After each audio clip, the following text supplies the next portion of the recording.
Hello, my name is Marcus. I'm the compiler of a collection of therapy quotes entitled 1001 Windmills of the Mind, a collection of advanced self-help quotes taken from self-help, the psychodynamic or the psychoanalytic perspective, which long ago, as I understand, is referred to by some, but perhaps many, as philosophical medicine and narrative medicine. Once again, the idea being that narrative means story. Story means consciousness. Consciousness means the recognition of time, the time element. Something in the past was in the past. Something in the present means if you're in the present, that means you're not in the past. Story helps you to discern past and present.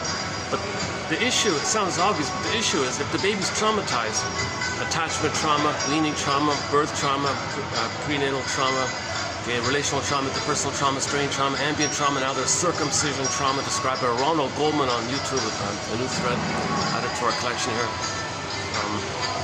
That recording of the trauma takes part of the brain. It takes part. It's recorded in the brain of the baby, and that brain of the baby and that baby at the time does not know time. There's no time in there. And this trauma, there's a loop, a circuit, and the circuit spins around. If it's spinning around means, wait a minute, need mother's love. Failed, need mother's love. Failed, it just circuits around. Repetition compulsion. Yesterday I posted a quote from the ancient Greece. Ancient Greece called trauma of this nature, what do they call it? Helpless repetition. So it's a cycling thing. So mother hurt him, but he's in pain. He's got to reach for mother, but he doesn't have time and memory to know mother hurt him. So he's in a helpless repetition. He's just going to repeat, okay, the cry, but mother failed it. So he's still in pain. Cry for love. Mother had failed it. He's going to cry for love. Now he may do this his whole life. That's the cycling of this. So you want to convert. You want to convert this helpless repetition, stuck in a rut, hamster wheel, repetition. Yesterday they called it a hamster wheel. The Sisyphus with the boulder again and again and again, and convert it to some kind of understanding of it all.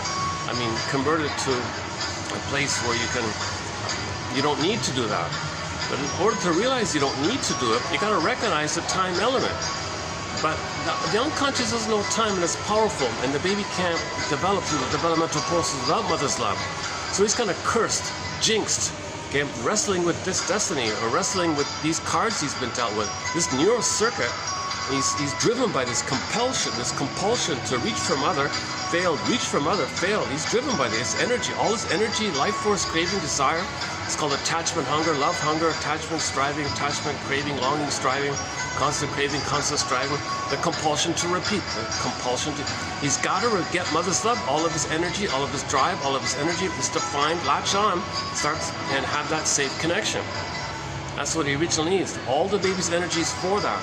That's failed. He can't just be a passive victim of mother hurting him, so he's got to try again. That's the compulsion to repeat.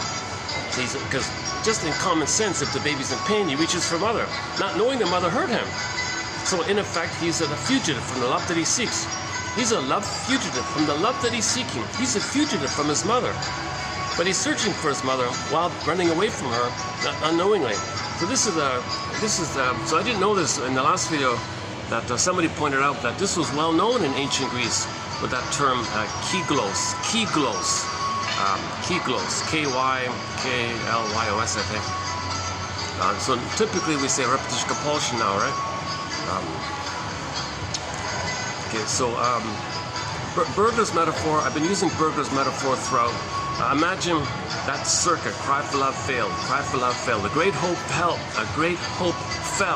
You heard no noise, the wreckage was within, oh cunning tale that I don't witness it. Imagine this a circuit, neural circuit of the brain. Human connections lead to neural connections. Interpersonal leads to the inner intrapsychic inside. Okay, so imagine this loop. There's this hamster wheel. It's grooved on a 45 record. Okay, it's a repetitive thing, and it's a conflict because he's in pain. He cries for mother's love, but mother hurts him, but he's in pain. It's kind of double bind like that. But he's got to reach. The pain makes him reach, the pain makes him reach, the pain makes him reach. So imagine this on a 45 record, metaphorically speaking, a 45 record, vinyl disc record. Call it the failed cry for love song. The failed, or the need for love, but didn't get it. Let's repeat and not get it again. Song, I don't know, something like that. I gotta figure. Oh, let's call it the key glow song. Oh, let's call it that. Let's call it the song, the baby song of his jinxed Kliglos that needs to be identified. Song. Okay, so let's call it the song. It's his one and only tune. It's his one and only tune. He's gonna repeat it all the time. Okay, so Burgers, so this is a conflict. It's pressed on the 45. It's repressed unknown, but it drives it. It drives it. So Burgers' metaphor is every neurotic is a music enthusiast, but he only has one record, which he carries with him everywhere he goes. Every time he sees a turntable with never-ending fiery ardor, Burgers says his metaphor. He plays, he spins off, he reels off his one and only tune. The metaphor means that in the present situation, he's going to follow the script. Recreate it symbolically and act it out with people in the present, hoping for a better past. Repetition compulsion means you're still living in the past, waiting for a better past. So you repeat it, waiting for a better past. That part of the brain does all time, so all time is that time. Yes, materially, we understand the present. The present, people pay the bills, drive up. We understand the present. But in terms of what's driving us, what we're really looking for covertly, what we're secretly hoping for, what's motivating us, is for a better past. It's for the secure attachment with the mother. So the child, so the person, so originally the child's meant to go through a developmental process where it feels safe. Maybe, he's got to go through a process of 4 to 5 months of blissful union, and like an egg like that. And then from 4 to 5 months, 18 months, the world is my oyster phase kind of thing. 18 months to 3 to 4 years of age, so-called rapprochement phase, where he trial and error experiments with what he likes. He has support for that. So the three kind of main phases: get egg, oyster, and now Voyager, seek thou forth and find yourself, let's say. He's got to go through some kind of development process, right? So that's what he wants. So that's why he's repeating. He wants the attachment so he can develop. He wants the attachment so he can go through a developmental process. Today's a little awkward because every place I went to is booked or occupied or something. And they're not letting me use the outdoor part anymore. We got new management here. Man, oh man. The old management was kind of a little easygoing, like a little accommodating. These new people here are pretty serious. Maybe she can see that.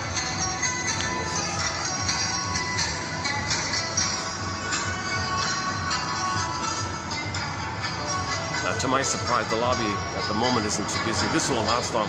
Okay, enough about the venue reports. I've been...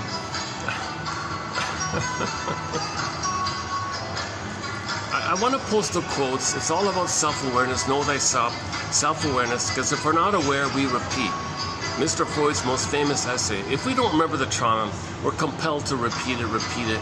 Hence the Kliglos idea. Hamster wheel. We're just repeating it. Same script, different cast. Same pattern, same hopeless pattern, different cast, different place, different people, but the same script. That's what we're trying to get at it. So if we don't remember, know, formulate, construct, piece together. Rumpelstiltskin, what are the words? Formulate, construct, be a detective, piece the puzzle together. You gotta kind of guess around what the story might be. And when there's a feeling about it, then you need to repeat. We're good. You gotta get back on the feeling place, the feeling road. Because in trauma, the feeling flew away. Okay, the feeling symbolized like a princess. She morphs to the bird and flies away, kind of. Oh, let me try this then. This thing.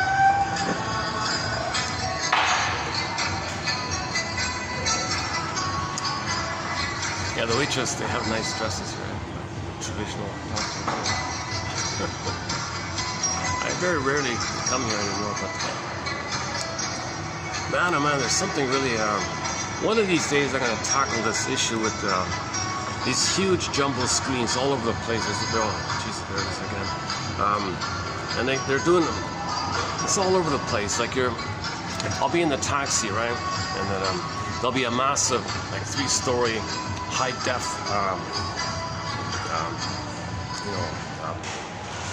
like a screen, right, TV screen, and they'll show you very violent images, like really, really violent images with under the guise of cooking motifs, but it's close up. It's very meant to be kind of creepy like that. So So I'm thinking it's got to be something to do with the circumcision trauma. There's some kind of communication. The people behind this are saying, I didn't like this. I didn't like this. I'm telling you, I didn't like it. How do you feel seeing it? You don't like it? I didn't like it. So it's a communication. Prideful love. They're doing it for understanding. People want to communicate something they don't remember. Babies don't remember their circumcision trauma. So the person grows up, he might, buy all the billboards and put all these terrifying images like that, and say, well, that's what happened to me. I didn't like it. He's trying to externalize it, quote unquote, export it, make you feel it so he thinks he doesn't feel it. If he thinks you feel freaked out, then maybe he is distracted from how he feels about it. Or it's a magic gesture. He thinks maybe by doing it, he's complaining to his mother, Mother, look what you did to me. Look what you allowed to have happened onto me. I didn't like it. Could you please, at the time, you should take it back, correct your ways, and not do that to me? It's a barbaric, cruel thing you're doing. I'm gonna billboard the world with these graphic images to show my Italianic anger at you, Mother. Look what you did. I'm gonna tell the world what you did to me, Mother. So I think maybe there's, oh my God, maybe look at the one behind me. It's hard to get an angle where I don't see it. Luckily that was on. My God. There's 4 TV screens, all with cooking, all with these violent kind of images. I don't know how these people get here. Jesus Christ, I'm not coming back here. It's even worse than it was before.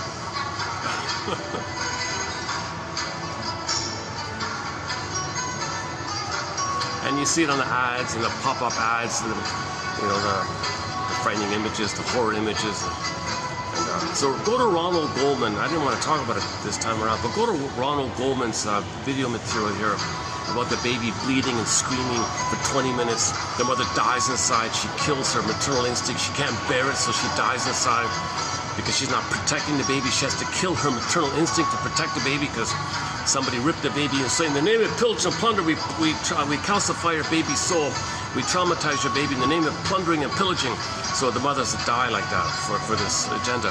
So when the babies returned, she said she couldn't bond anymore. She couldn't have a secure attachment. That's the idea. You want to break the bond, make the baby be terrorized, and then that way you won't believe in feelings. Oh my God, I just saw an episode last night of well, funny I mentioned it. Yeah, I forgot about that. I wasn't going to mention this, but I just watched another Twilight Zone episode called, should I mention it briefly? It's actually a very popular episode. It's called, mainly because of the actor. The actor who played in it, he obviously had a lot of fun doing this. He's probably considered to be the most,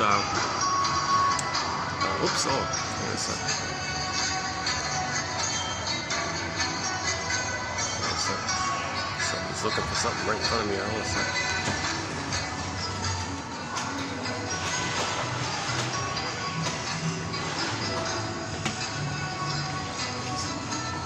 It's okay.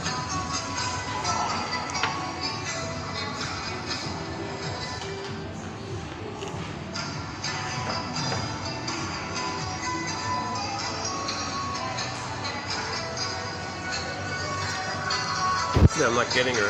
I'm not getting her right now. Oh, I'm getting off topic here. Hang on a second. So I've been talking about the Twilight Zone for the past 1 year. We've discussed over 20 episodes. Gabe's story, Wong's Lost and Found Emporium. A lot of great episodes. Take My False Life, Please, and Shatter Day, and then Shatter Play, the revised one. Recently with Piano in the House, another one. Recently, one called Of Late, I think, of Cliffordville. One called Season 4, Episode 6, we just saw that one. And last night I saw one that's it's mostly amusing. There's no real deep psychological message, so I'm not going to comment too on it. It's called The Printer's Devil. The Printer's Devil. So a guy runs a little newspaper in a small town with the old style, with the lithograph, what do you call those? You have to type it in. Anyway, it's not about his job or anything, but yeah, okay, no, it is. I guess it is, yeah. So the story's about so spoiler alert. His newspaper business was going to go under because some major competitor came to town. He couldn't compete with it, so he's going to go kaput. So he's going out of business like that. Had to lay off all, couldn't pay the staff, and they were all leaving. So this guy was feeling depressed by the loss of his career, his loss of his life, work and all that. Okay, enter the motif, deal with the devil. So the devil comes in.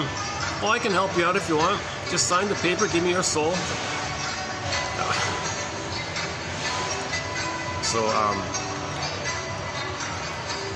So he had nothing. He said he has nothing left to lose or something.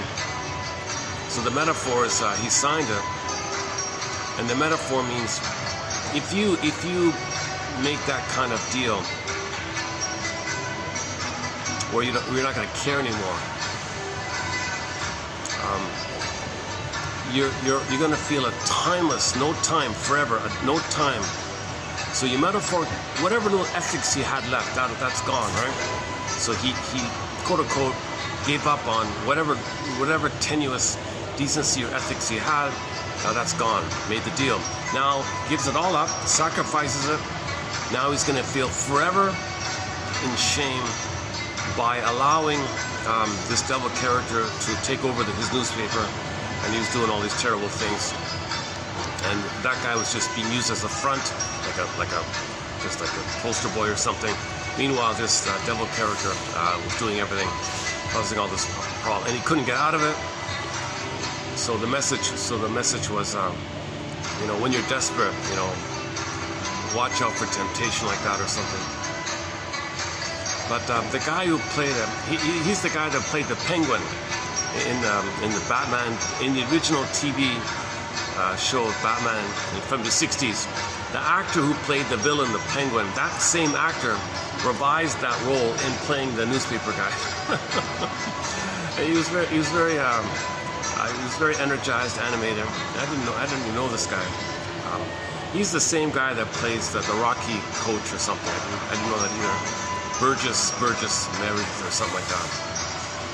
It's mainly a vehicle for this character, being so fiendish and devious. So he's typing away, creating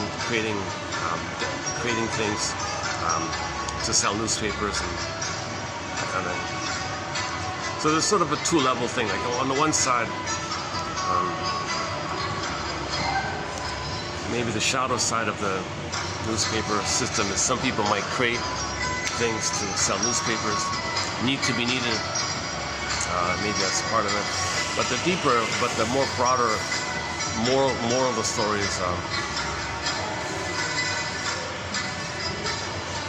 if you do give up your decency, you may forever be haunted by this. Something like that, I think.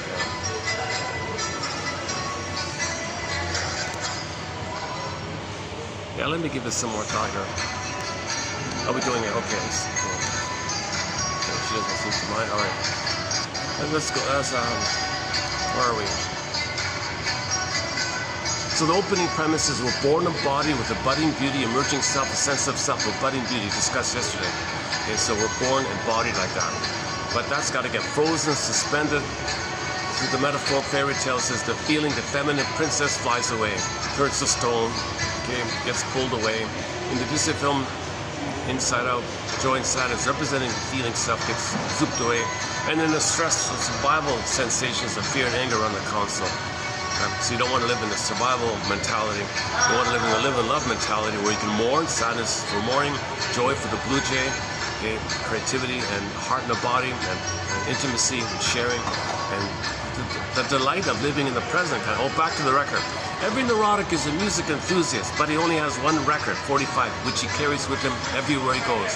And every time he sees a turntable with never-ending fiery ardor, Berger says, he plays his one and only tune, repetition compulsion. So he's in the past. That was made in the past. In the present, he plays the past in the present. Or you transfer the past to the present and recreate a new edition, new version, reenactment, restaging, this hopeless repetition of the past, hoping for a better past, hoping to get mother's love in the past. But that event took place, but that part of the brain doesn't remember. We don't remember it. That part of the brain in us doesn't remember mother hurt us. And here we are reaching for mother again. Now the trick is the cortex is pulled in to provide cover. The id says to the ego, hey ego, give me some cover here. I gotta reach for mother. And the ego might theoretically say, what are you talking about? There's no mother here. No, don't be aware of that. I don't want you to be aware of that. I want to chase a symbol of mother, and I don't want you to tell me, don't tell the person, don't make us aware, don't make anybody aware that the cookie is not mother. I gotta search, I got the compulsion to repeat. I gotta search for mother, even if it's a cookie, even if it's a fantasy. Beer, gambling, money, cookie, material, things you buy, symbol, material, goods. I gotta have some kind of symbol of mother. Some kind of symbol of mother called oral fixation. So the oral fixation, usually emotional eating, smoking, drinking, material, food, gambling, those kind of some kind of pursuit of something which you think if you were to get, it'd be mother's love in the past. And so usually it's food and money like that. So cortex, provide cover. Don't make the person aware. Don't be aware. Don't make anybody aware. I gotta repeat the search for mother's love. So he's crying for love, looking for mother through a symbol. A symbol. Okay. So when real needs are not met, you have the unconscious hope for the fulfillment of those old unfulfilled needs. But you're going to look for a symbol of it. The cortex says, don't be aware it's a symbol. Provide cover. Give me rationalization, flim-flammery, excuse. Give me nonsense. Don't make the person, don't make me, don't make anybody know. Don't make me, don't make anybody know that I think, the unconscious speaking, that I think a cookie is mother. I gotta find mother. I gotta have attachment so I can develop. I'm in pain. The pain drives this thing. So if you're aware of it, you're going to face the pain of it. So the cortex is pulled in to give you what they call beliefs, to not make you aware of the pain, and to protect the hope that sugarcoats the pain of mother hurting you. And you now, in your anger at your mother, your anger rebounds into yourself, and your own anger, which is a cry for love, an SOS for love to your mother, rebounding in, that's the hope. That's the hope for mother's love. The anger that you have at your mother rebounds back in on yourself. If that's equal, that equals the cry for love. The cry for love, hating yourself equals the cry for love for your mother. So to maintain the hope and the cry for love, you gotta hate yourself. So there's too much pain. So that's why the dopamine flares up. Chase for symbol, emergency. I gotta get mother's love. I'm in pain here. So cortex, don't interrupt this. I can't know this. I gotta have the hope. So you're always in hope mode. So the brain floods you with dopamine. Dopamine means chase, future. So you're manic, hypomania, dopamania, whatever you want to call molecule of more, molecule of, the book is called The Molecule of More. Translated, the book is called Dopamania, but they spelled it with an I, looks like dopamania, but I think it's dopamania. I'm not really sure exactly. So this dopamania is future oriented. Okay, because you don't have the here and now chemicals for love and pleasure and safety. That's too low. Trauma too low. The set points in the brain of stress, fear, anger, emergency, dopamine, go. Okay, so you're always in go mode. Okay, enter the Twilight Zone episode up late. I think of Cliffordville. The guy was always in go mode. He ended up owning everything and made another deal with the devil. Take me back so I could go over again. He couldn't enjoy anything. He owned everything, but couldn't enjoy anything.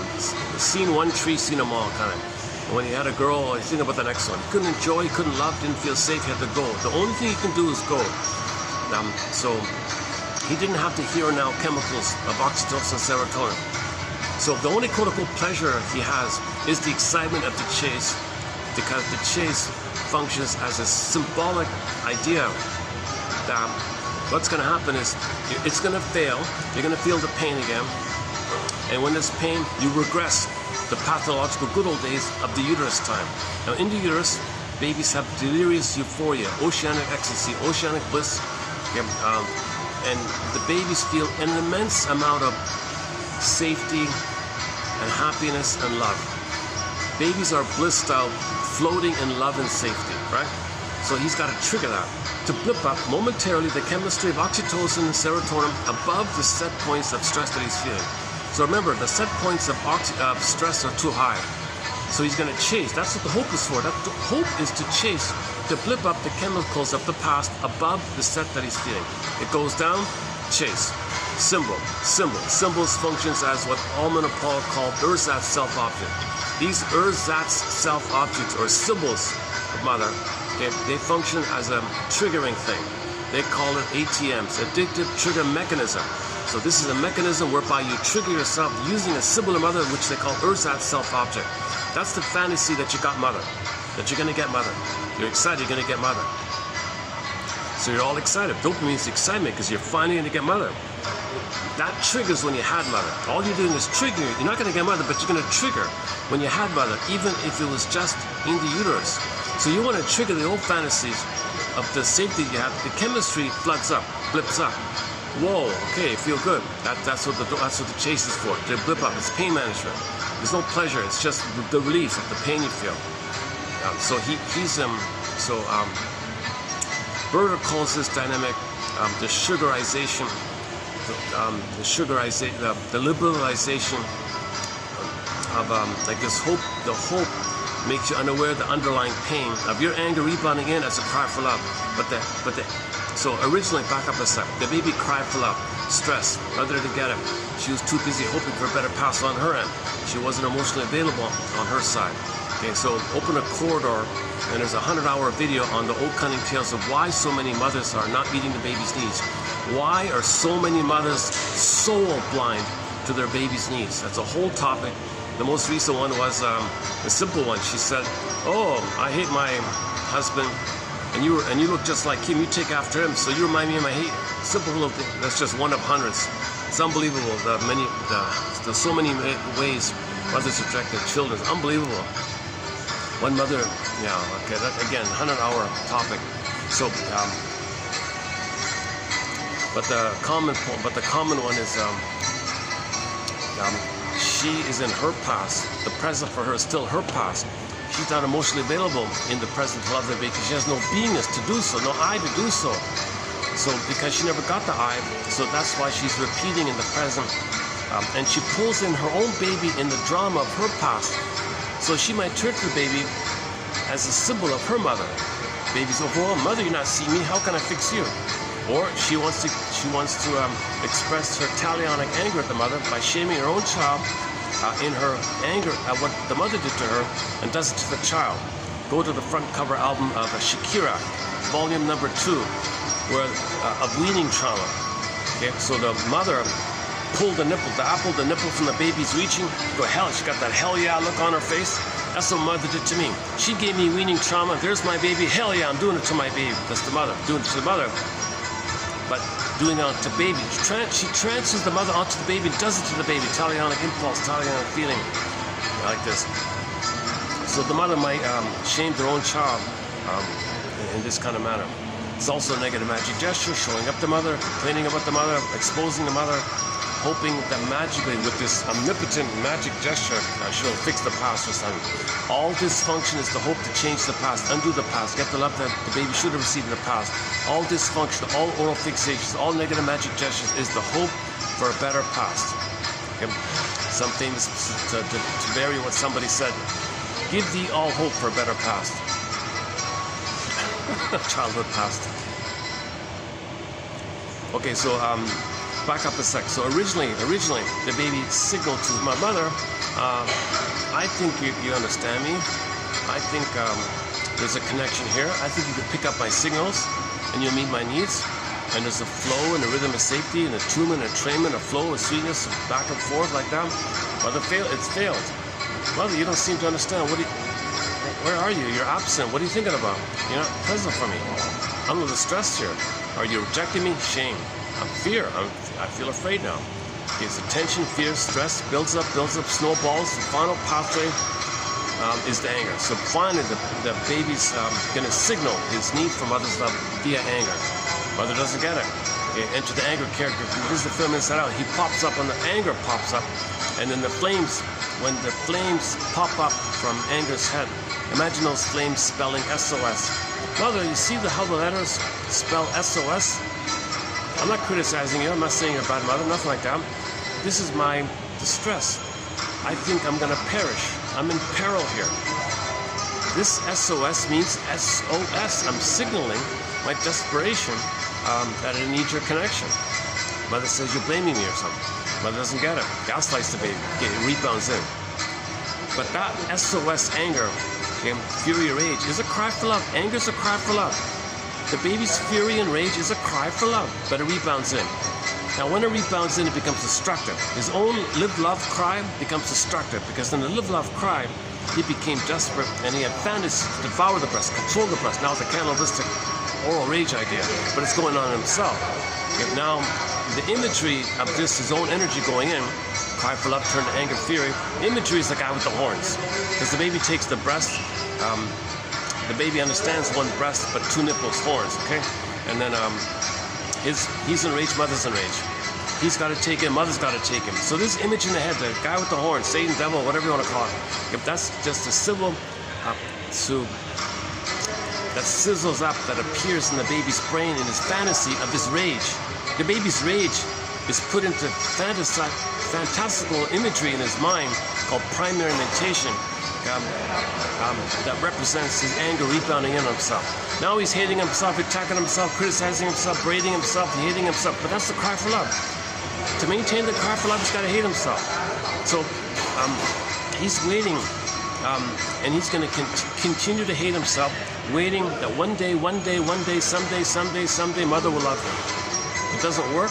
He's out of the nursery, he's still hating himself. Isn't it bittersweet? He's waiting like that, hurting himself, waiting. It's a sad kind of scenario, right? So Berger said this is a major crime in the psyche. The psyche can't handle this. It's too severe. So he's got to sugarcoat it. You have enter dopamine, hope. That's what the Pandora, hope. So to bury the pain, repress the pain, he sugarizes it, liberalizes it, makes it somehow pleasurable. It's pain, but there's some kind of twisted thing going on called psychic masochism. So it's another disturbance. So he's going to be stuck or entrapped, ensnared in this dilemma where he's got to chase manic, back to Cliffordville. The Twilight Zone episode entitled Up Late I Think of Cliffordville. He couldn't stop. I can't help myself. I gotta go. So he ended up owning the planet. Devil, take me back. I gotta do it all over again. He couldn't stop. He couldn't enjoy it. He couldn't correct the set points, right? So no matter how many truckloads of cookies you eat, no matter how many trillions and quadrillions or billions and quadrillion times, no matter how much money you get, it doesn't correct the set points. It doesn't correct the set point. No symbol of mother is going to correct the set points in your brain, the set points that are in response to mother hurting the baby. If the baby's removed in a circle, of course it's going to happen. That barbaric practice should stop immediately. They shouldn't. I'm not talking about victims of the plunder system. There's no water there. Give them time to get some water first, if that's the case. I don't know I'm talking about the aggressive, when it's narcissistic. If a place has water, there should be no circumcision trauma. Keep it simple. Go to Ronald Goldman. He's the passionate speaker for this. That's sort of a new one there about that one. Doing okay. I'm not bothering. Oh, she seems okay. All right. Maybe I took her spot or something. I almost never come here because this area is always kind of busy here. Son of a gun, eh? The new managers, yeah, they don't want me using. There's a little outdoor area I used to go to. He says, sorry, sir. Please understand. I hope you understand. Can't use this.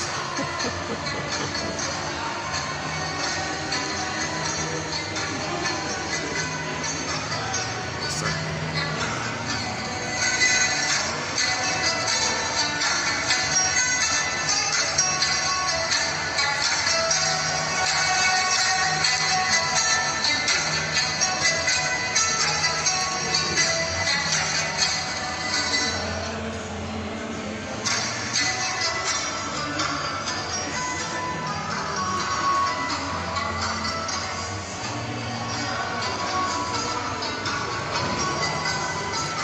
So the repetition compulsion, there's sort of two forms it takes, depending on the severity. If the trauma is too severe, he identifies with the aggressor.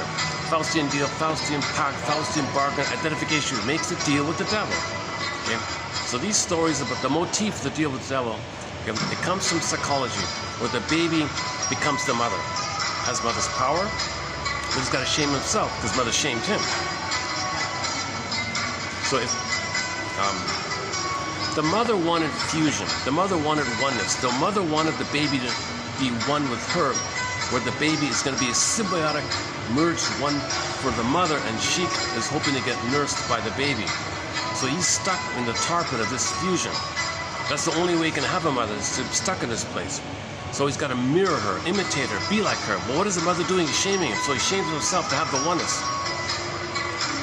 Faustian deal. So to have a mother, he's got to shame himself. Faustian deal. To have a mother, to have the connection, okay, he's got to imitate her. Some people say, well, if it's too painful, he takes it in to manage it, but then it overwhelms him. It kind of takes over. Like that episode, Printer's Devil. He kind of takes over. Similar idea. Yeah, okay. Yeah, look at that. Yeah. So that guy kind of took over the newspaper, right? The devil guy. And then the owner kind of, well, what's going on? I don't know. No one's telling me anything. You know, it's kind of like and the owner ends up becoming just a puppet front, and this devil guy kind of runs the whole thing, and the puppet can't get rid of him because he controls the puppet now. So it's kind of like that, right? Identification aggressor. But the baby has to make the deal, just like that guy in the toilet zone. He felt like he had no choice. He was desperate, kind of thing. So the baby's desperate. The baby's desperate. He identifies the aggressor. The baby makes the deal. The baby makes the deal. So imagine the baby being unloved. He's going to perish. He's going to peril. He'll be abandoned. Mother's hating him, not around for him. Mother turns around and says, I'll make you a deal. Okay, mother, what's the deal? Well, you sell your soul for eternity. You give up your soul for all eternity, and I'll let you have my power. And if you're going to be me, you'll have the power to act like me and think like me, and you'll get all these benefits.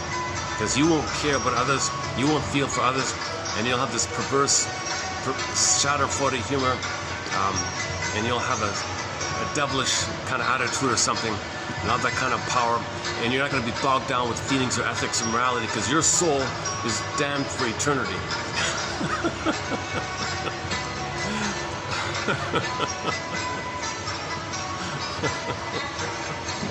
So the mother's saying to the child, your soul's going to be damned for eternity, meaning timelessness. That's what midlife's all about. In midlife, you got to correct all this, identify this, go into the labyrinth and face the Medusa, face the Minotaur. So that's what midlife's all about. The midlife scrutiny period, the midlife examination period, to unblend with the mother and do what that guy did in Gabe's story, pick up the pen and write your own script. Or the guy in the episode called Miniature. The mother had no boundaries, so he locked the door. No boundary, mother. Opened the window and flew out of the cuckoo's nest. So you gotta unblend with the mother, leave the mother if she, right? So you gotta identify her. There's a lot of ways this can be done. Nick of time, he said, no, back off. I'm married to my wife, not you. But in the Twilight Zone episode called Young Man's Fancy, he failed. The wife said, are you married to me or are you married to mother? Pulled into the mother. Sorry, I'm married to mother. So he was swallowed up. The poor wife freaked out, ran down the stairs in a panic. And, oh my God, the devil took devil took him over, kind. And that's the same thing with yesterday's, what's it called again? Printer's Devil, right? The girlfriend was also freaking out, gonna run away. Similar idea. Oh my God, he's being taken over by the devil. So the girl ran away like that. So the baby makes the deal. So many times the baby does, not all babies make the deal. It's considered a severity. It depends on how early, and how much resource the baby has to say no to the mother or hold himself without crossing over. But if he's vulnerable already from the prenatal distress syndrome, that's why one theory is that's why babies are being delivered with the mother on the table. The gravity pushes down. So you're supposed to have gravity in cooperation with the contractions so you can have a natural birth. So the pelvic space. So I'm not a doctor, but somebody on YouTube said in the squatting or birthing stool, there's a gravity and the pelvic space opens and the tailbone goes back, and these kind of conditions increase the chance of a natural birth. But if you put the baby on the back and the legs up, you're pushing down, so you're going to make the baby vulnerable like that, susceptible to birth trauma. And you might have a battle coming out, like that. Hitting the tailbone, mother freaks out, contracts, he's hitting contractions. Mother clenches and it's a contraction. He's in battle, like he's stressed out like this. So later on, and so there's prenatal trauma, birth trauma. So later on, mother's giving him a hard time, he'll make the deal. If he's so vulnerable and abused already, he's set up to easily make the deal.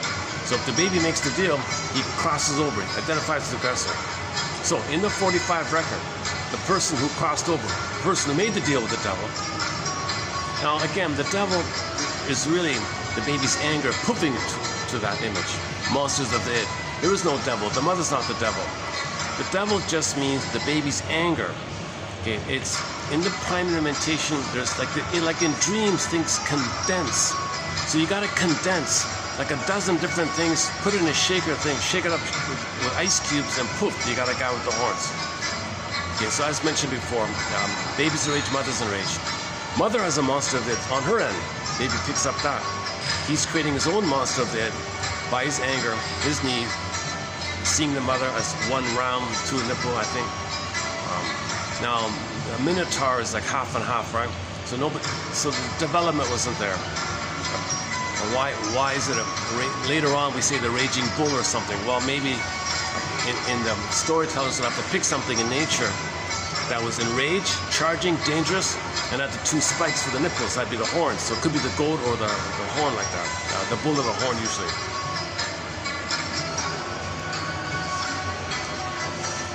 Okay, so that's the minotaur in the mind, right? That doesn't have to be Medusa, it could be minotaur, it could be cyclops, sea monsters, it could be a wide variety of things. Just take a sheet of paper, draw something that's enraged and wants to gobble you up. It could be the wicked queen, even anything. And the half-half ideas, lack of development. The mother's not fully a mother, right? So she's like enraged. So she's in survival mode. She's not a developed mother.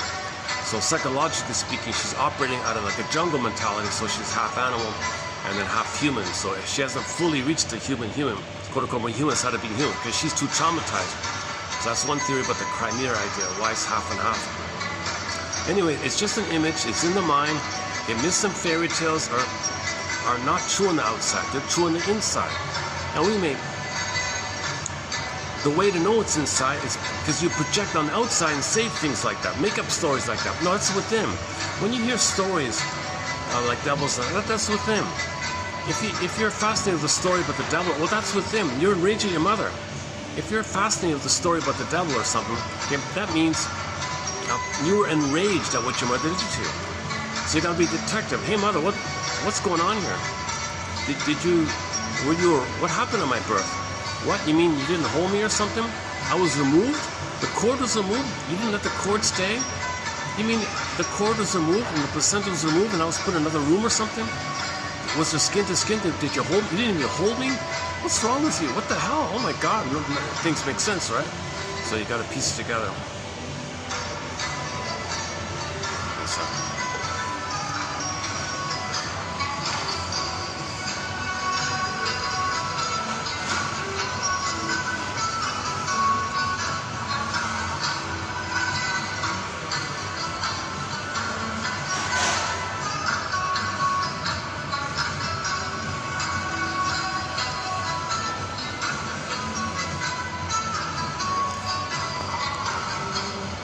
Just quickly, so when the person recreates that cry for love in the present, they follow the script.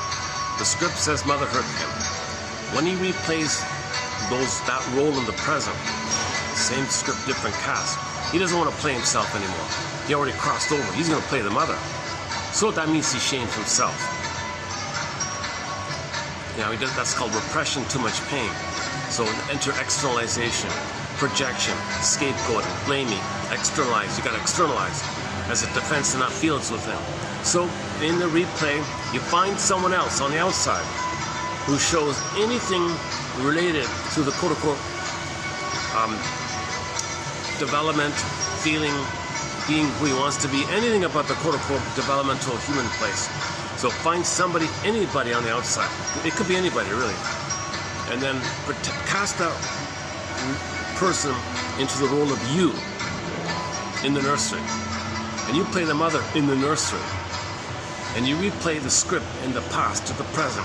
So the person in the present is going to be you, okay? And you're going to play the mother. In the present, you're going to do it an enactment, like a theater, symbolic mirage like theater, that you're going to act it out, hoping for a better past. So, you find somebody in the present. Hey, you in the present, I want you to play me in my nursery.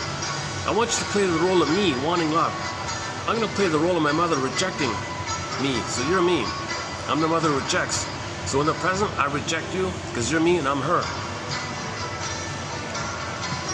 Okay. So the fantasy was, if he does this, he hopes that the proxy of him can get his mother's love in the past. Nonsense. Plus, he's playing the mother saying no. Gesture. See, mother? See that person? Innocent? And I said no to them? That's what you did to me. Negative magic gesture. Really gonna change? Doesn't know. He can't know this, right? Because he's driven to get love, but he finds a proxy to card for love. He plays the mother, shames her, so it's twisted like that. Part B, insult to injury. Since he is angry with the mother, the one he just shamed who played him, hey, thanks for playing me back then. Now, at the same time, on another level, I want you to play my mother. And my anger that I feel towards my mother, I'm going to direct at you. So I'm going to hate you. So I shame you and hate you. So this is prejudice, this is scapegoating and blaming, all this kind of stuff.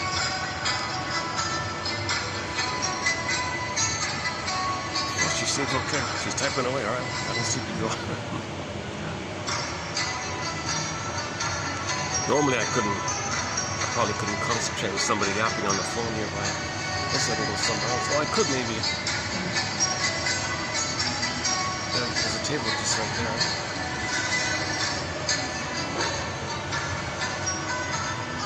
Well, it's nice to stop from saying, well, a long time no see. That's nice. This hotel's become much more busier than before.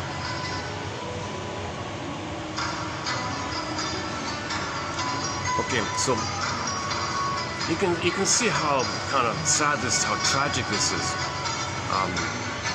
So the ancient Greeks once again called it keglos, hopeless repetition, mindless repetition, hamster wheel repetition. It's meaningless, it's painful, it's maladaptive, things like that, right?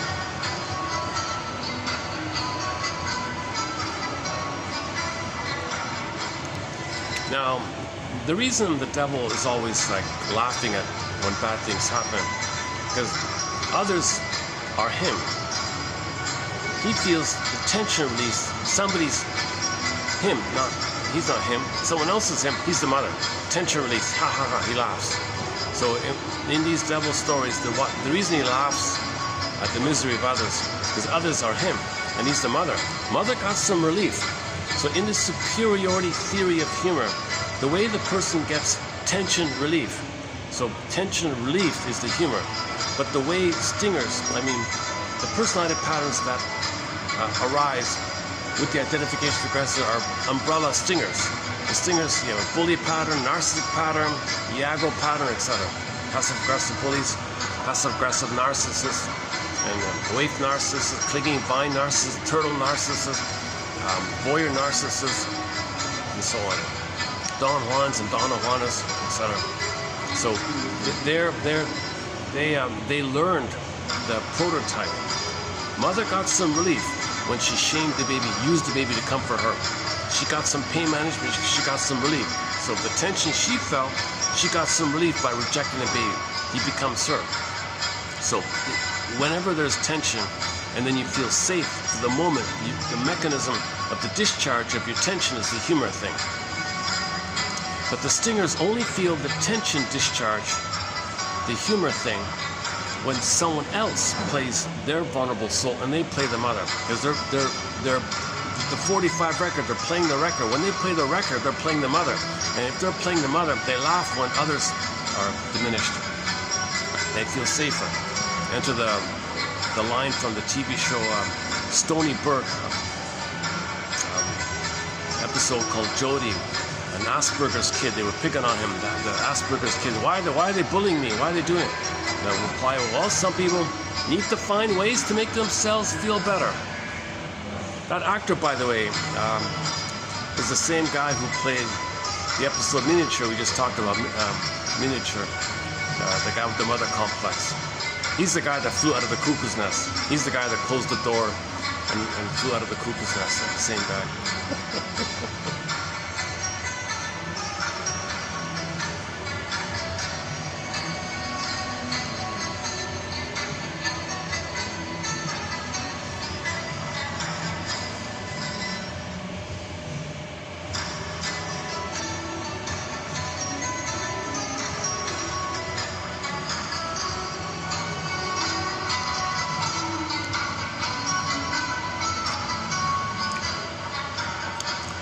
So you'll notice the play is also hurtful. And their mentality is one up, one down. Because the baby was down, passive, they play the one up mother. So they always think of jungle, one up, one down. Jungle mentality. Baby thought the mother's a monster, survival. So their attitudes are survivalism. The need for mothers, everything or nothing. So they got extreme attitudes of everything or nothing. Psychic splitting is a major one. Mother's everything, or she's a goddess or demon, either or. A sign of trauma is this either or mentality. Oh yeah.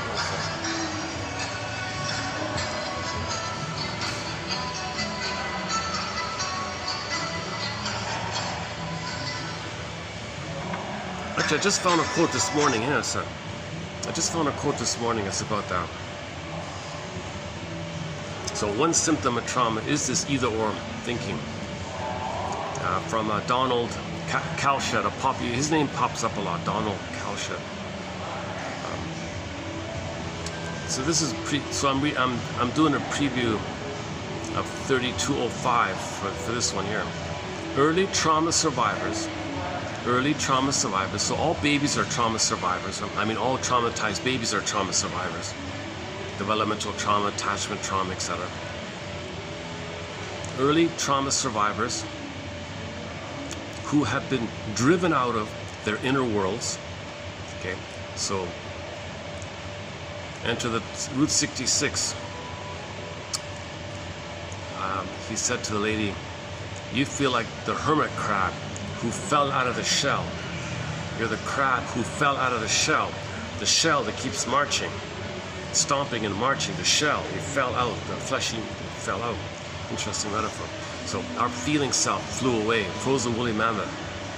Okay, Rapunzel in the tower, Snow White in a coma, unforced. So we're not feeling real and alive. Our feelings go flat. This cord gets pulled down. Pin in a collar, flat affect. The aliveness flies away. So that's what he means. So in trauma, that's called athemolexia, no feelings for your words. Alexithymia, no words for your feelings. Flat affect, so you're not really in your body. It's called disembodiment, disensoulment. You don't feel your soul, you don't feel your aliveness. Basically, you don't feel real and alive anymore. Your feeling self is frozen. Early trauma survivors who have been driven out of their inner worlds and out of their feeling bodies. So we've been driven out of our feeling flew away. Yesterday the fox one, the princess morphed into a fox and ran away. Yesterday's topic. Into an external frame of reference and a pathological accommodation. So we pathologically accommodate. Like we do these twisted things, make the deal, for example. That's a pathological thing, make the deal with the devil, right? Imitate the mother. And a pathological accommodation. Now we've got to think in either or. Be the aggressor. That's called the paranoid schizoid mode of experiencing. So you're just in survival. The pathological adaptation is you're frozen in the mentality that your mother's a monster. She's not a monster, it's your own rage that poofs into a monster. And now you spend your whole life thinking in the jungle. So unresolved issue, fighting with this imaginary thing. It's your own anger. You're fighting with your own anger. You're fighting with yourself, really, but it's externalized. So you can fight with yourself. You put it out because you think you're fighting with yourself. You put it out because you don't know what's within, so you put it out in an attempt to fight with him and stuff like that. Pathological accommodation. With literal thinking, with literal concrete thinking of either or. Now you think in either or. So when there's trauma, you think in either or. He calls it here the literalism of either or. Oh, it's either or. My greed or your greed, either or. You see it on YouTube. My greed or your greed, either or. This is this demanding thing of the concrete demand. No, it's either or. You cannot heal with that. You cannot heal with that. Mother's not a goddess or a demon. No, either or. Mother's a goddess or a demon. There's no middle ground. She's not a human. She's not partly loving, partly frustrating. No both and with the mother. She's either goddess or demon, that's it. So you're coming from that kind of place. That's the sign of trauma when you come from either or. It means you're coming from that kind of place like that. So play Bruce Springsteen, Toronto, Independence Day, YouTube, introduction about hopes and dreams in Panama. See your mother as wounded, still loved you. She would have, she could have. Tried her best to see you as a human. Yesterday, the Rosanna Deer child. Get your mother's story, see her as a human, not just as a parent. She's impaired, dyslexia, tried her best, would have, she could have, still some blessing. You gotta have an ambivalence that the mother was impaired. She was hoping for a better pass on her end. Yes, she did hurt you, but she still loved you in some other kind of way. Get some kind of both end by seeing her as a human being. She's a human. You gotta get to a place where your mother was a human being. But if you say, no, God is a demon, that's not a human. Goddess and demons are not humans. Your mother's a human. No, she's a goddess or demon. Either or. Oh my God. So trauma, you think this is what he means by the polarizing idea. Either or. And you think it's literal. Because you're stubborn in the survival. That's how the baby saw it. Now, let's clarify here. So these are people whose very vitality and emotional aliveness have been stolen from them.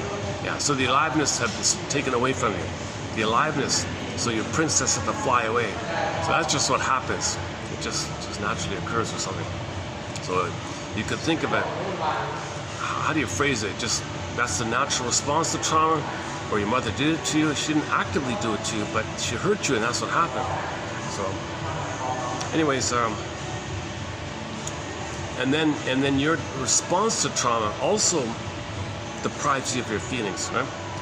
So these are people whose vitality and emotional aliveness have been stolen by them by a sophisticated system of defenses, psychic defenses, projection, okay, or rationalization, either or thinking, paranoid, schizoid, motive experiencing, operating dilemma. But ultimately, stranding them in an emotional desert. An emotional desert. Oh, that's his way. Okay. So flat affect, pin in the collar, emotional body goes flat, emotional desert. So we feel like inside there's an emotional desert. Where's our golden ball? The warm radiance, like the sun, the warm, vibrant radiance, the vitality and aliveness, the feeling, animating, real alive, beautiful blue jays and butterfly. And where is that? Where's our garden? Like, what have you, Miss Oliver, what have you done with the garden entrusted with your emotional desert? Oh my God. Dickinson says you'll be in a swoon of endorphins to numb you of the pain.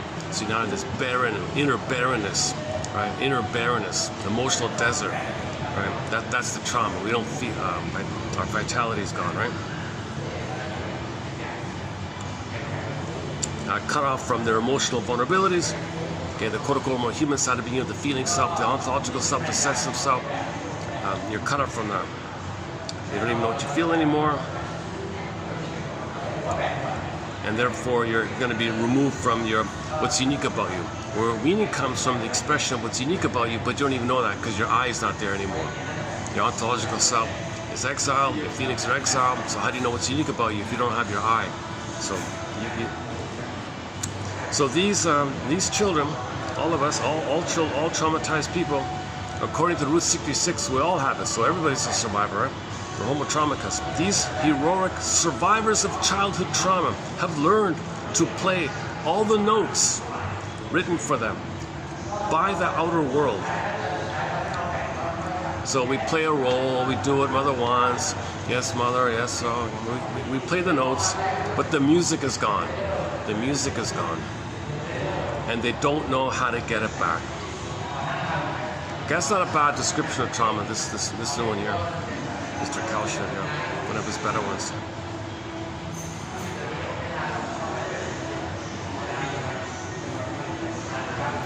Every time I look at that screen over there, they're doing that awful thing.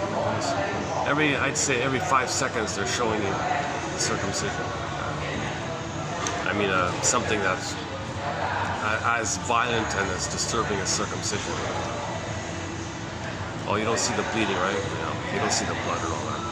That's what the mother said. She said the baby was bleeding and screaming for 20 minutes, and she heard it, and she couldn't stop it. Can you believe it? Anesthetize or not, it's still going on. That's an incredible beach. Oh, talk about trauma. So any baby who received, we're talking about circumcision, like right within the first few days, that kind of thing. I'm not talking about the boy to man ritual from ancient times, going to the woods.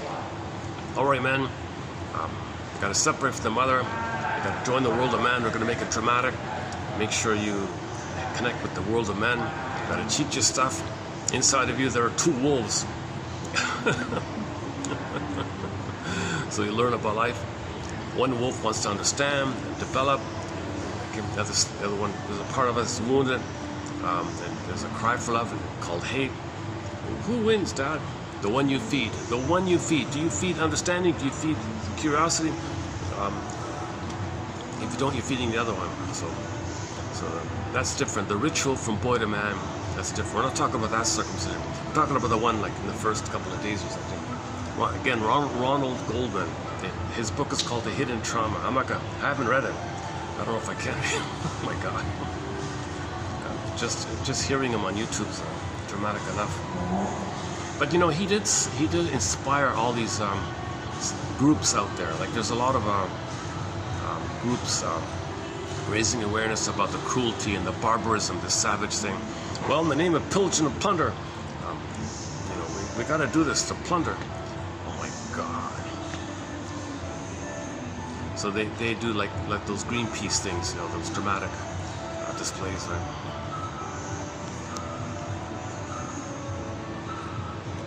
And you can see it on YouTube. The police came in. What are you doing? You're scaring people with this stuff. Remove your signs. Remove your displays. You're freaking us out here. Well, aren't you more freaked out that this is happening? That was the leader's response. That was the leader's response.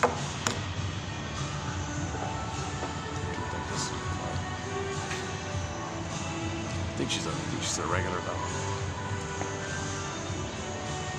Early trauma survivors who have been driven out of their inner worlds and out of their feeling bodies into an external frame of reference. Yeah, you have no inner reference. Everything's outside. Blaming, outer focus. It's too painful to look within. So what people do is look out.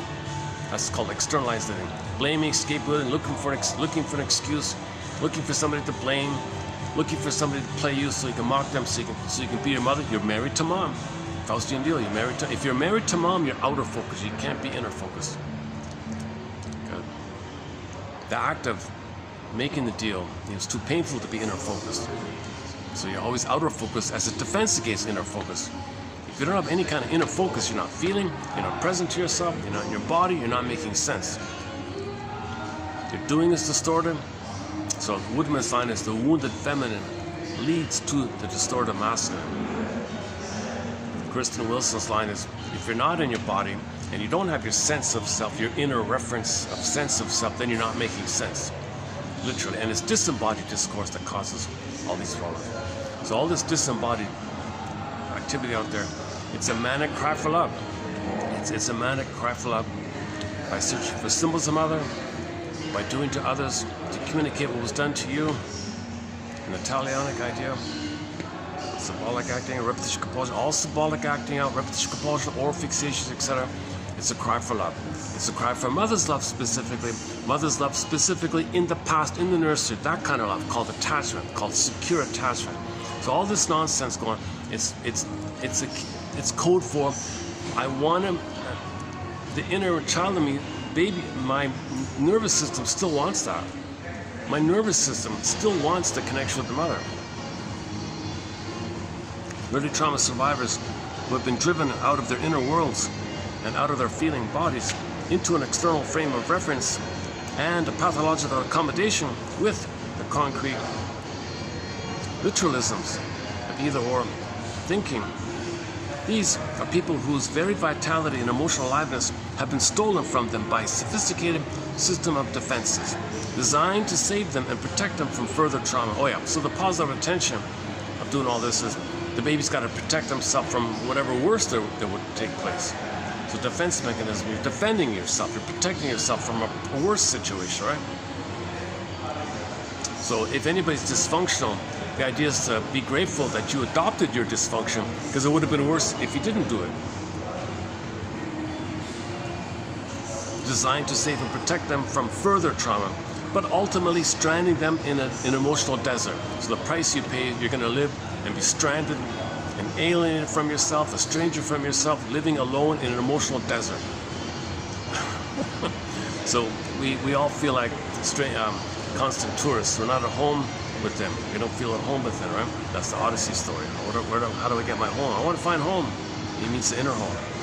These heroic survivors of childhood trauma have learned to play all the notes written for them. So they maybe they have to play a role, you know, to get along. So they play the notes, but they're not following inner music. There's no feeling, music feeling inside, no feeling, right?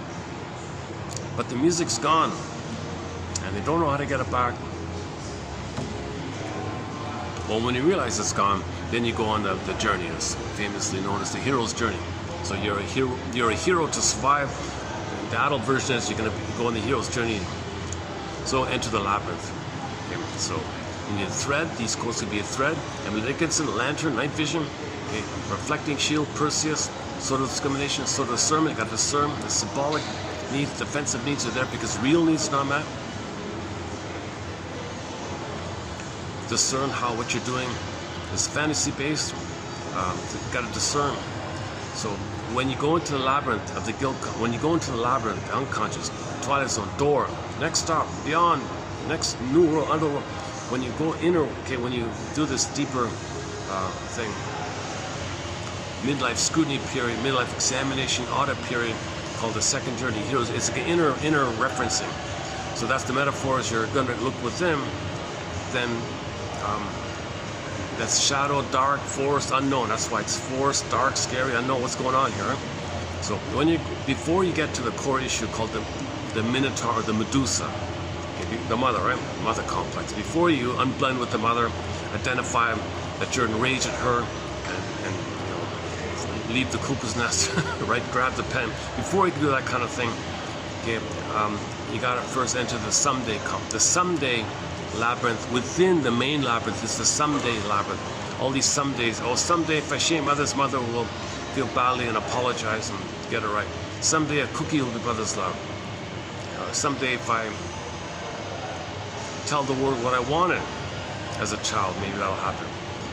Someday if I choose the wrong person again and again, who's exactly like the mother who hurt me, maybe I'll get mother's love in the past. So you got to face all these somedays. So that enter the oral fixations. Open a door, corridor, 20 topics, 20 hours. So we do eating, drinking, smoking, gambling, promiscuity, attitudes, jungleism, and the final one's the money one. So the money one's the big one. So the conflict with the mother is zooped over, transferred over into the money realm, and your relationship with money is a continuation of the relationship with the mother. Because money, symbolic money means mother symbolically, so you're going to symbolically continue your thing with the mother, using money as a stand-in for mother. Money conflict. Enter Edmund Berger's book, Money and Emotional Conflict. Oh, are we getting that in the back there? Money and Emotional Conflicts. That one seems to be okay. That one's okay. What's that one over there? Oh, jeez.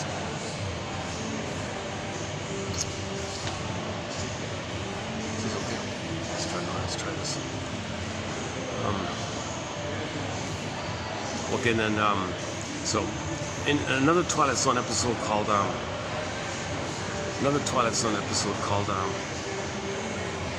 Shattered Day. Okay, they divide the healing journey in 7 parts, named after the days of the week: Sunday, Moan Day, Doomsday, Wound Day, Thorn Day, Free Day, Shatter Day. So the first one's the Someday. Someday, play Pavlov's dogs. Play the classic rock band Pavlov's Dogs song, theme from Subway Sue, and someday and someday and someday soon. They just put out a new album. It's kind of nothing exciting. They put out one single called the Cadillac, the Black Cadillac or something like that. It's okay, it's tolerable, I guess. I think that first album by Pavlov's Dogs is incredible. 1975, one of the greatest albums, in my humble opinion. So theme from Subway Sue, episode, Late November, Julia, song dances, not bad as well. But those 4 in particular, theme from Subway Sue, episode, Julia, and Late November. Those songs are incredible. It's comparable to, you know, Journey or Boston or something like that. You know, they're great songs. He's still around, yeah. He's still around. He's on stage playing with his granddaughter. The granddaughter's on stage as a member now on the stage. Yeah, the guy's wife just passed away.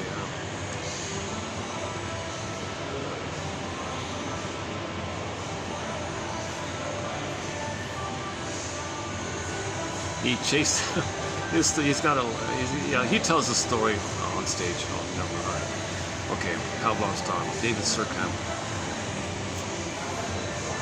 So theme from Subways. Okay, and when you get out of the someday and you feel a moan, you realize, oh my God, all this stuff was my hope to get a better childhood past in the past. Really? Seriously?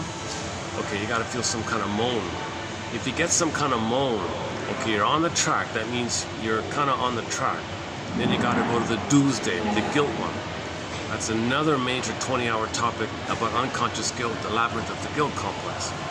So we're not guilty, we're not bad sinner, but we think that in an attempt to get along with the mother, all babies blame themselves. If mother's hurting the baby, baby say, my fault, I'm wrong, I'm guilty, I'm dead, I'm always wrong, I'm the criminal, I'm the crime, I'm guilty. All babies say they're wrong and guilty, defective, unlovable, unworthy if mother hurts them. No baby will ever say mother's doing something wrong. They say they are wrong. That's how they organize the thing. That's an attempt to get along with the mother, to cooperate with the mother. Very diplomatic of the baby, right? Mother, you're so amazing, you're so special. He's got to see the mother's a goddess because he's in that place. He can't do it otherwise. The attempt to do so otherwise, he loses mind. Enter the Twilight Zone episode called Need to Know, about the people losing their minds like that.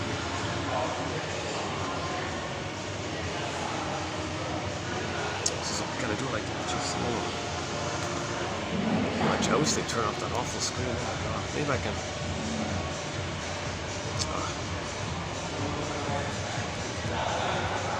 I've seen more gruesome and violent images in the 1 hour I've been here in this nice fancy hotel. My goodness.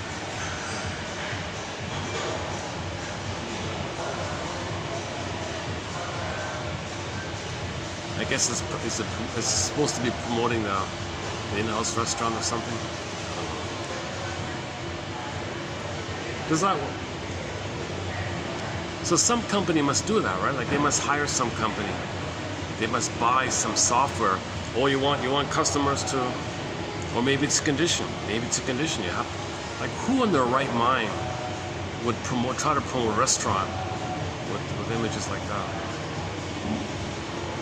And it's not that busy, that restaurant, I noticed too. Yeah.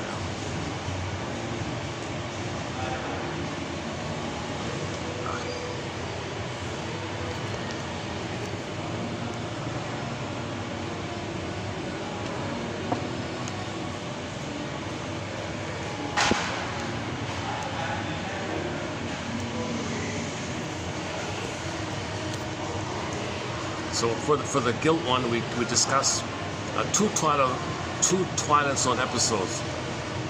One called Shadow Play, the revised one,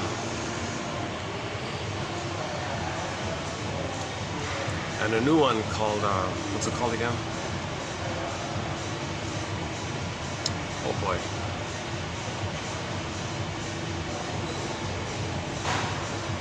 Hang on. Oh my God. There's a new one. Season 4. It's all about guilt. Ah, for Pete's sakes. Okay, anyways, then between Doomsday, you're not guilty. You gotta correct this idea. But guilt is your loyalty. That's part of it, right? Being dysfunctional and feeling guilty is your attempt to protect the mother, save the mother, cure the mother, because you need a loving mother. So you got to protect her, and you do so by feeling guilty and blame yourself to see her as good. This whole topic. Okay, between Doomsday and Woundday, there's a lot going. That's the major. It's called free association. Okay, dream interpretation. Okay, so enter the Disney film with the broccoli book called Stream of Consciousness. Baba Yaga flies down. Can you resolve either or get it to both and? Major one, you got to find both and. You cannot progress if you still think in jungle mentality, either or mentality, concrete. No, either or. No, it's both and. Your mother's a person. Both and. Babies can't do that person idea with the mother. She's a goddess or demon. Click, click. It's either or for the baby. Can you update it and realize and understand that she was a human impaired? Can you emotionally feel that your mother was loving and frustrating, wounded and loving, bitter? Maybe the mother had weaning trauma, so she's bitter. Remember the fruit plucked, it's going to be bitter? The mother might have been prematurely weaned and she's bitter. So you got to understand the mother's victimized herself. She's a human woman who's wounded, and you got to get that kind of area. See her in that kind of area. See your mother as a person who's wounded. Maybe your mother had weaning trauma. Think like that, right? And so on. You got to do family systems, like the roles, the family systems theory, the triangle issue, Murray Bowen, Ann Teachworth's book, Why We Pick the Mates We Do. Okay, anyways, there's a few more points, and then finally, if you get to the wound, the major wound, now you need a caring witness, and then you can face the thorn. If you lift the thorn, okay, into Kirikou and the sorceress, then that's the release, the catharsis, the emotional reaction. The emotional catharsis, a positive reaction. Phoenix, Firebird. This is the film. The orbs rush up, and now you feel alive again. The pin pops out, you feel alive again. That emotional desert now becomes a beautiful garden. Now flowers are growing in the desert. So now you're feeling alive again. Once the flowers start to grow in the desert, you're healing, right? And that's the idea of the thorn. Then now you're free. That's free day. So if you can pull the thorn, you get to free day. Now you feel free. You emancipated yourself from mental slavery. So you got to put your mother on the couch, father as well. That one. Oh yeah, that one. Maybe this issue. Maybe part of this issue of the Printer's Devil episode. Part of it was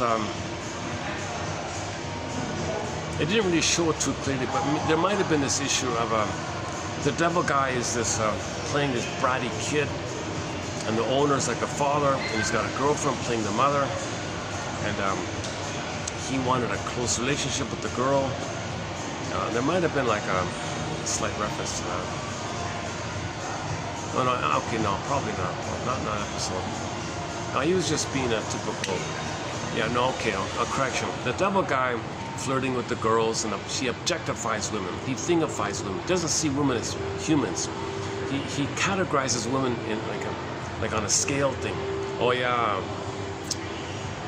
Oh, she's kind of a little fat. She moves pretty quickly for a fat one, right? Look at that. Like he has a very kind of objectifying mentality with women. He doesn't see women like as humans and all people like that.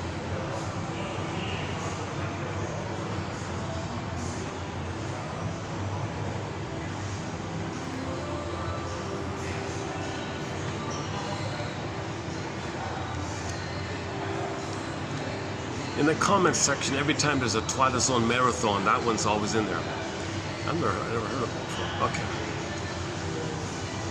This topic about the labyrinth, okay, usually posts from 40 to 40 onwards kind of thing.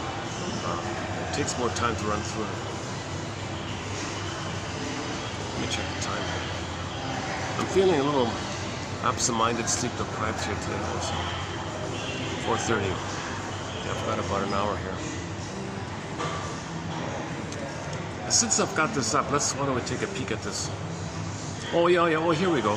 When you encounter keglos, yesterday's topic, keglos, in a psychological context, it generally points to the difference between being stuck in a rut, keglos, and engaging in meaningful growth.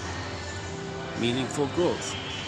So you either engage in meaningful growth, learning, growing, right? Or you're stuck in a rut. Mindless, repetitive cycles, like a hamster wheel, versus your development. Okay, keglo signifies circular movement without progress. Without progress. So if it's something circular and it's progress, that's one thing. But if you're engaged in circular movement without progress or consciousness, like Sisyphus's boulder, representing a state of being trapped by recurring, unexamined patterns. Unexamined patterns. You don't examine your repetition compulsion. You gotta examine your patterns. Why am I doing? What am I repeating? What am I repeating? What am I trying to in the present, recreate. That's a communication to let me know what went down in the past. I recreated to know the story. That's examining your patterns.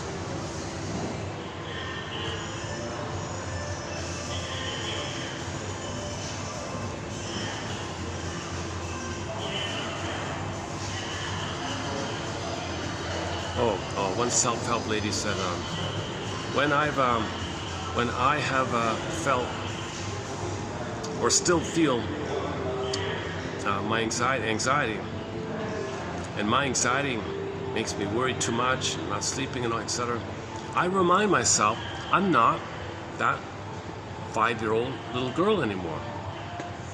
It may seem obvious, but not to my unconscious. So I stay with the idea for as long as it takes me to believe it. Okay, so if you're feeling anxiety, that's old fears coming up from your childhood. Your unconscious is coming from that. Can you consciously stay with the idea that you're not in the nursery, you're not in the kindergarten, you're not in the primary area, you're not in your first childhood home, you're not in the home they don't even remember you before, whatever. You're not there. You're in the present. Stay with the idea. That's just a self-help.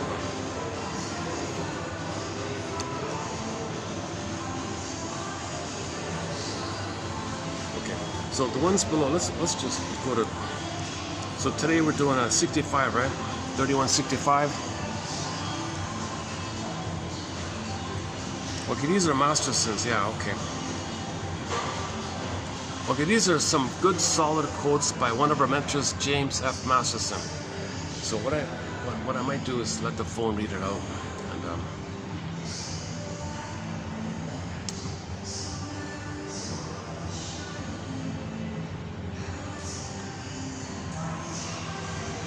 just put it up here. Is this gonna work? Let's try this. Wait, let's try this.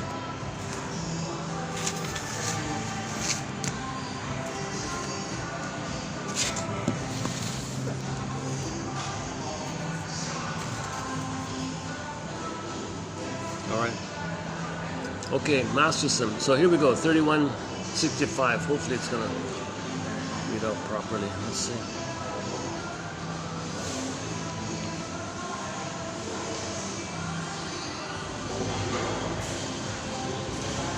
The narcissist's ability to appear charming and sensitive to others acts like a Venus flytrap for the unsuspecting lover, who can often be at a loss as to how to extricate herself or himself from the tangle of rage and blame that results from narcissistic disappointment.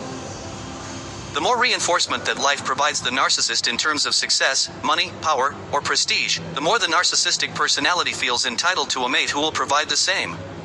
This may be one of the reasons why the divorce rate is exceptionally high among people with wealth and power. They grow so accustomed to getting what they want from others in life that they expect the same in their close relationships. The most common arrangement is the narcissistic husband whose clinging borderline wife idealizes him and uses his sense of superiority to shore up her own inadequate self. She is usually very compliant, subservient, and eager to give him what he wants, but she always fails to meet his standards. Then her husband turns on her, attacks her for her inadequacies, and in so doing reinforces her negative feelings about herself. It is often only in treatment that she realizes how little she is getting out of the relationship. The personality disorders are disorders of the self whose primary psychodynamic theme is what I have called the disorders of the self triad. Self-activation leads to anxiety and depression, which leads to defense. This idea began with the study of the borderline personality disorder and was originally called the borderline triad. Further study led to applying it to the personality disorders in general. Although the triadic psychodynamic theme is common to all the personality disorders, patients differ in the way in which they experience the abandonment depression and in the way in which they defend against it. It is these defenses, viewed through the intrapsychic perspective of object relations theory, that enable us to make the diagnosis. For example, what differentiates the closet narcissistic disorder from the other personality disorders is its intrapsychic structure, the experiencing of the abandonment depression as the self falling apart rather than as losing the object, and the primary defense of idealizing the omnipotent object to regulate the esteem of the grandiose self and defend against the abandonment depression. Throughout this volume, the term disorder of the self will be used for personality disorder. Somatic symptoms are particularly common as the client experiences the impaired real self as the body's falling apart. The closet narcissistic disorder of the self has a consistent underlying intrapsychic structure and an equally consistent defensive theme, idealization or devaluation of the omnipotent object to regulate the grandiose sense of self. The principal emotional investment is in the object, not the self. Despite this, the clinical picture, like a chameleon, can take on the colors of other disorders. There are a number of symptomatic themes that reflect the patient's complaints rather than the aspects of the problem that the patient denies, for example, grandiosity, sense of entitlement, or lack of empathy. The impaired self can be consciously experienced as bad, inadequate, ugly, incompetent, shameful, or weak, or as falling apart. A prominent complaint is difficulties with intimacy or a close relationship. A real, healthy close relationship would interrupt the client's narcissistic defenses and expose the client to his or her impaired self and abandonment depression, and so the client must form relationships based on narcissistic defense. The permutations and combinations of these relationships are endless. The complaint can vary, for the narcissist with a detachment defense, from having no or few relationships, to a lack of responsiveness on the part of a partner, failure to mirror perfectly, to being attracted to people who are not in reality available, for example, having an affair with a married person or with someone who lives far away or travels a lot, with the distance providing the necessary defensive protection. A seemingly inconsistent picture appears with persons with devaluing narcissistic disorders, who seem to be devoted either to partners whom they consistently attack and devalue or to partners who attack or devalue them.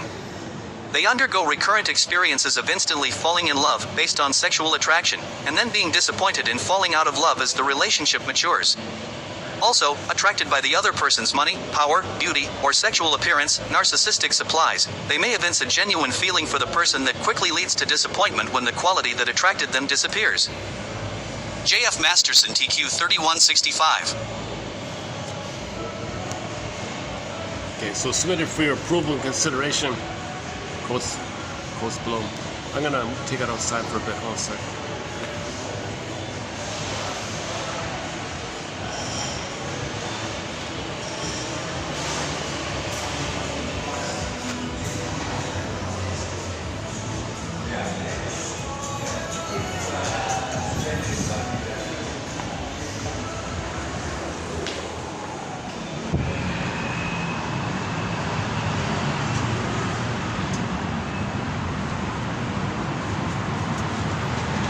Oh, it's better. Okay, yes. It's noisy here, eh? Can you hear me? It's really noisy. I'm right on the main street here.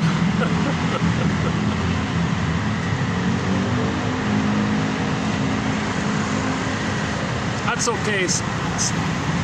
Depends on my mood, the quotes, the atmosphere, the venue, the timing. It varies. I've done some calmer videos. Today is an anxiety-filled one. Plus, I took a very strong. The coffee here is very strong. Actually, I had 2 coffees. Another place I took. So I'm running on 2 coffees, to tell you the truth. So I'm not really present.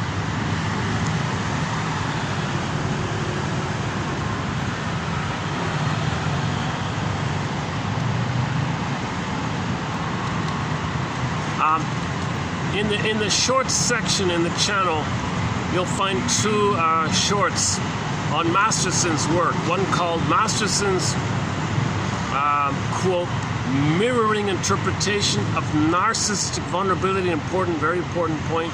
And the second one he mentioned here is the clip is called Masterson's quote, self-activation.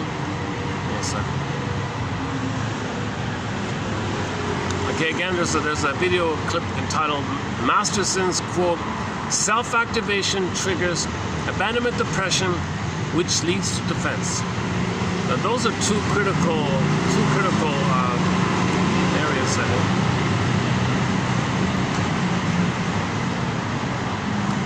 Yeah, it's nice outside, yeah. Oh, I could have gone to the park, come to think of it. Oh, I blew it today. Should have gone to the park.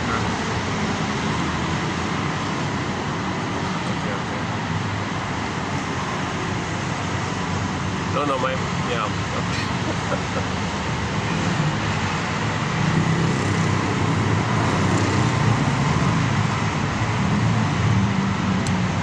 That Twilight Zone episode about guilt.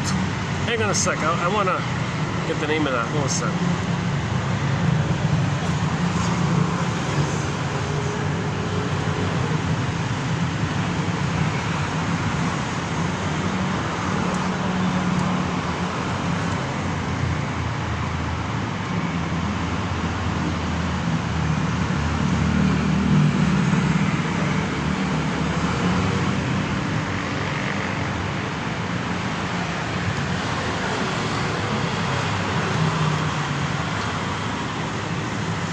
Season 4. I'm in the middle of season 4 of the episode. That one there, of late I think of Cliffordville. That's a very good one about the dopamine and the greed and the manic and the mania. And then he wanted to go back. And the lesson was his personality was brought back with him, so no one liked him. It was being a young version of a you-know-what is one thing, but to have decades of it back to that time, it's kind of like group therapy. Everyone rejected him.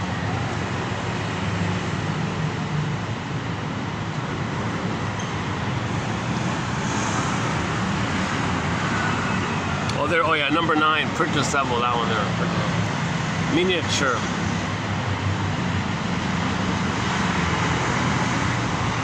You know, the one about the ship is interesting.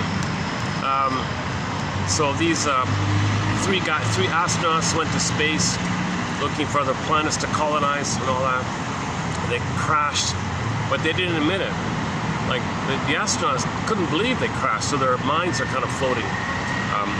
So we, the viewer, watch their minds, and they see their bodies. That's what happened here. Why do we see our bodies? We're here. They don't admit their death. They don't admit it, right? So they're trying to figure this puzzle out. Is it a time warp thing? One of them thought that the inhabitants on the island are messing with them because they didn't want their planet to be plundered and pillaged. So they tricked them to think that if they were to leave the planet and report about the existence of the planet, they'd perish like what they see. So they were afraid to leave. That's the idea. That's what they thought that they wanted.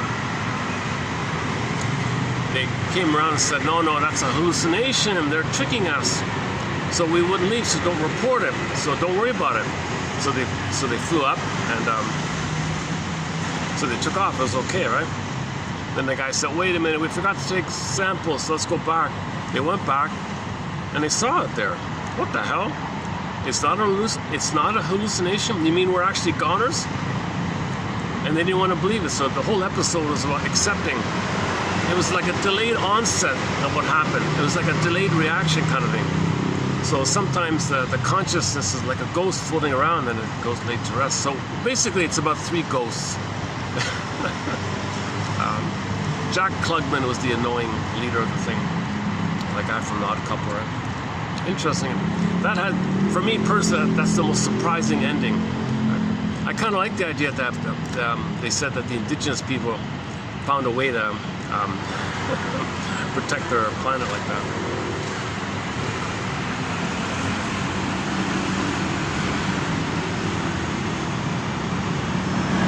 Oh, no, here, number 2. This is the one I'm looking for, yeah. A 30-fathom grave. Okay, so when we talk about the guilt one, we talk about shadow play, the recurring looping nightmare the guy has, and the revised one. Now we have another episode on guilt, a very good one called The 30-Fathom Grave.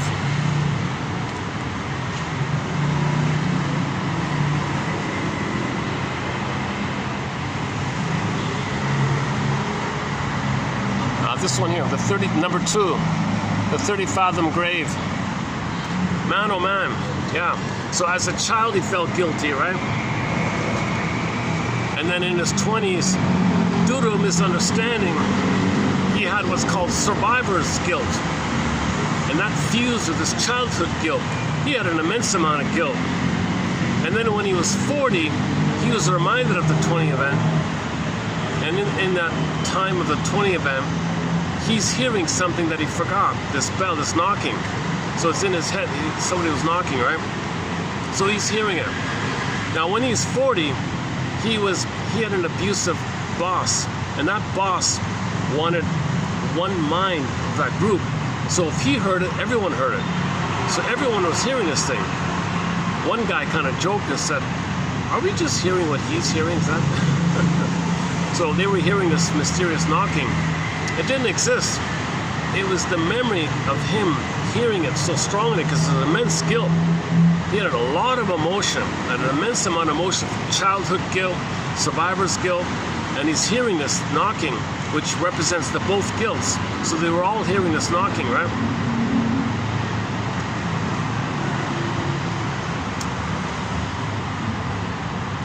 And the abusive boss and all that was shouting at him. It just made it worse like that.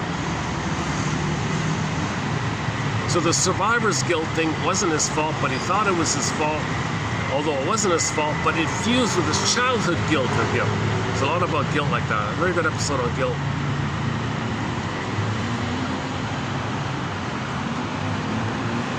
Well, it's my first time to sit out here. I'm going to play this section back to see if you can even hear me. Can you even hear me? I'm speaking as loud as I can here. My goodness. Oh, speaking of birds. Oh, we got some birds here. All right, the blue jay of happiness. The bluebird of happiness is within. Well, the caffeine's really kicking in me. You're watching a man on 2 coffees. Well, no, I can barely handle one, right? Okay, I'm being silly. Makes me a little sillier. Anything else to say here?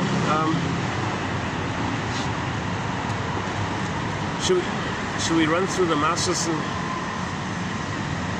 Hey, why don't we play a song since it's so noisy here? It'll be no problem to play a song here, right? Can I get a view or something? Any kind of good views here? Not really.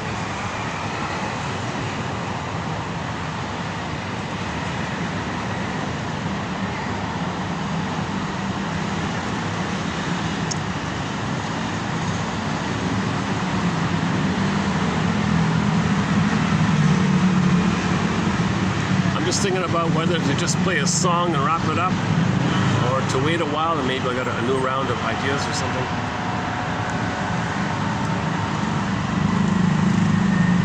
So the highlight for me personally was that new quote by Cowshed, right? Mr. Cowshed is famous for that a book about narcissism. He's got a whole book like from the 90s. He's been around a long time, this guy. So yeah, so he makes it very clear in his own way of saying it. Either or thinking, concrete thinking of either or, right? Black or white thinking. No understanding that it's not like that. It's not like that. Everyone's crying for love, or they can express love. So you got to think of it like that. And the cry for love. So you want to cry for love, so to receive love, so you can express love. Ubuntu, we all want to express our beingness, and we're traumatized, we're in pain about it. That's all it is. Understand this thing. That's basically it, right?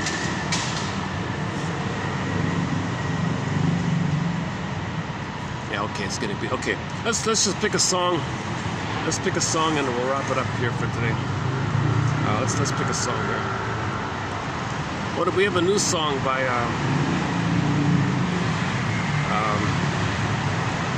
no, I gotta play a loud song.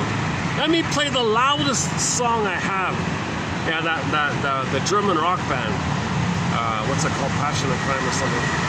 I just discovered a rock band from the 90s in Germany. Not well known. No hits or anything. Not that I know of. They opened up for the Scorpions or something like that, I think. A band called Pan Am. Is that it? Pan Am? It's a longer song, but it's not bad. Yeah, here it is here. Okay, when this song ends, I'll hit the stop button. For the love of there to medicine, may the psycholytic force be with you. I'll see you in the next video. Once again, check out that quote by Cowshed, 3205, plus the Masterson quotes below. Plus, check out the short section. There's a lot of good shorts in the short section. And I'll see you next time in a more quieter spot. Maybe we'll get to the park finally. Yeah. Okay. See you next time. Yeah. In conclusion, like she said, everything's love or a cry for love. Think about your mother. She was crying for love. She's in pain, messed up. She's crying for love. It's twisted. It's hurtful, but she's actually trying to communicate. Her communication is related that she didn't get the love that she should have received. All right. Okay. See you next time.